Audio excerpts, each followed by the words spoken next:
This is the world where art was invented. This is art in 1496, art in 1895. Here's Venice, home to the Venice Biennale, where every 2 years each nation on the map sends its finest artists to represent them on a world stage. Here it is in 1895, in 1972, in 2001. But what exactly are we looking at here, or here, or here? It's a visually demanding place. It's like an Olympic for arts or something. With a 120-year history just as rich as that of the Olympics. A history that shows Venice's ability to mirror political and cultural attitudes of the times again and again. Which begs the question, what would the world be like without the Venice Biennale? Without the Biennale, Marinetti never would have dropped, Pablo never would have shocked, Peggy never would have showed, Robert never would have popped, Marina never would have slapped. Major works by Kusama, Pollock, Klimt, and Modigliani never would have been unveiled. San Marco would be empty, the galleries would be out of business, Venice would be a ghost town. Well, yeah, maybe not exactly. What would the world be without the Venice Biennale? Without the That cannot be. It's less, I think, what the world would be like without it, and more about how it's actually becoming more and more part of the world. The Biennale became a field where world events played out, like in 1968. After the May protests, Venice became a standoff between police and anti-establishment protesters. Canvases were reversed, pavilions were closed, the Biennale was declared dead. In fact, the Biennale was born from conflict, starting with Napoleon, who pummeled the city in 1797 and stripped it of its former glory. Napoleone è stato un personaggio che a Venezia non ha fatto tanto bene. But Napoleon also left Venice a gift, a massive French garden, which Italians didn't really use. But the Giardini would become home to the Biennale in 1895, when 4 Venetians selected it for their first international art exhibition. Each nation was represented with its own pavilion, which curators and artists would adapt to suit their needs, and like each nation, the pavilions would change over time. What's really interesting is this idea of the reusing of space, because what we predict of the use of space is often wrong. If you can really harness the building entirely, that's when the pavilions really work. The Giardini would become a yard sale for Kusama in '66, a mountain for Hans Shabbos in '05, a darkroom for Mike Nelson, a birdbath for Maurizio Catalan, and a chocolate room for Ed Ruscha, who covered the American pavilion walls in sheets of silkscreen chocolate in 1970. I always say that when something like the chocolate room gets through the system, who fucked up and let this wonderful thing happen? Over the summer, ants ate away at the piece, and protesters carved anti-war messages into the chocolate. Ruscha approved. We carry enormous characteristics of the nation with us, so it's interesting to see how a nation represents itself.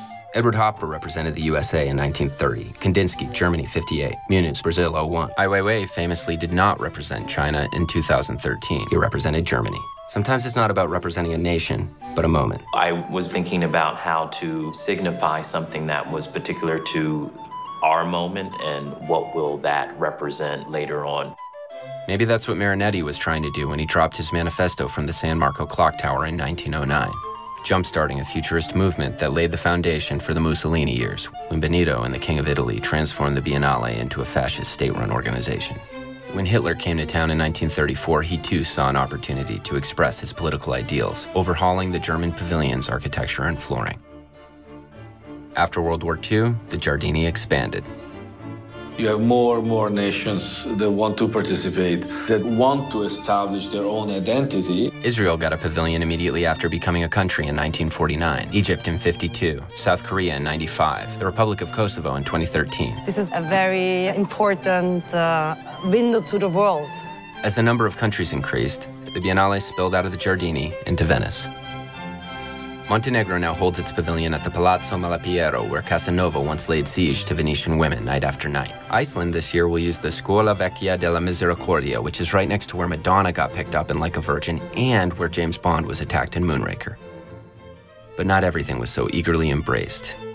In '64, Rauschenberg wins the grand prize by bringing a new brand of art center stage. Quello fu l'anno in cui l'America arrivavano in Europa con la loro più importante esperienza artistica, che era la pop art.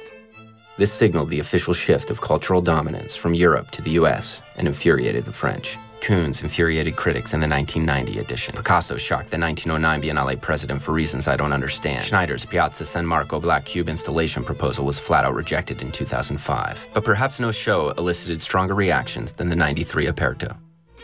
The show brought together 13 curators, including Jeffrey Deitch, Helena Kontova, Francesco Bonami, to feature over 120 artists. My idea was that it should be more reflecting on realities, that it should be much closer to what is happening around the world.